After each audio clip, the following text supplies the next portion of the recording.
Di Rosa firmerà la mozione di sfiducia? Di Rosa ha già firmato la mozione di sfiducia. Di Rosa era colui il quale ha raccolto le firme per la mozione di sfiducia. L'MPA, che è un gruppo, ha avuto un attacco diretto da parte del sindaco. Mi hanno chiesto il parere se era possibile che loro la presentassero prima di me. Io mi sono accodato. Ho sempre detto che non chiedevo primogenitura, basta che tutti i miei colleghi abbiano un sussulto di dignità, firmiamo e ce ne andiamo a casa tutti. Sarà il popolo poi a decidere quello che dovremo continuare a fare. Questa mattina una conferenza stampa per puntare l'indice contro la fondazione. Ecco, questa volta cosa rota attorno a questa struttura? Ma guarda, a saperlo la cosa dell'incredibile, perché vengo a conoscenza che c'è un sito che pubblicizza una stagione ad Agrigento, dei corsi, guarda, te lo faccio pure vedere. È un sito che pubblicizza che ad Agrigento si svolgerà un laboratorio internazionale di opera lirica Agrigento Italia 11 luglio 9 agosto 2014. Per partecipare a questo laboratorio devi versare 3.000 euro, c'è già individuato l'hotel Tiziana. Attenzione, Hotel Tiziano, ora vi faccio ridere con questa situazione, perché c'è anche da ridere, perché altrimenti questa città sta andando a rotoli con questa amministrazione comunale.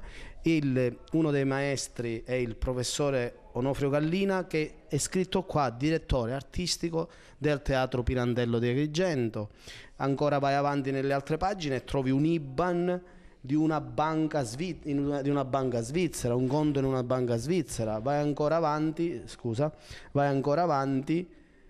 e cosa trovi? Sempre la pagina del Teatro Pirandello, il contatto, Fondazione Luigi Pirandello. Il contatto non è altri che un numero di telefonino e la mail del professore Gallina. Ti devi rivolgere a lui per parlare in italiano e in inglese, mentre c'è la stessa associazione che organizza svizzera per parlare con loro in tedesco, in russo e in inglese.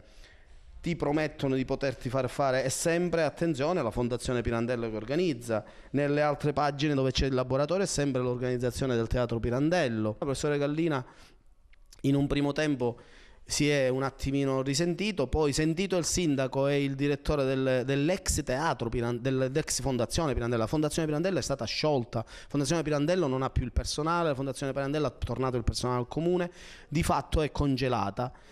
Dice il sindaco di non saperne nulla e di stare effettuando immediatamente una diffida. No, la diffida non va bene, il sindaco deve immediatamente esporre una denuncia, e stasera lo porterò in consiglio comunale questo argomento, deve esporgere immediatamente denuncia contro ignoti.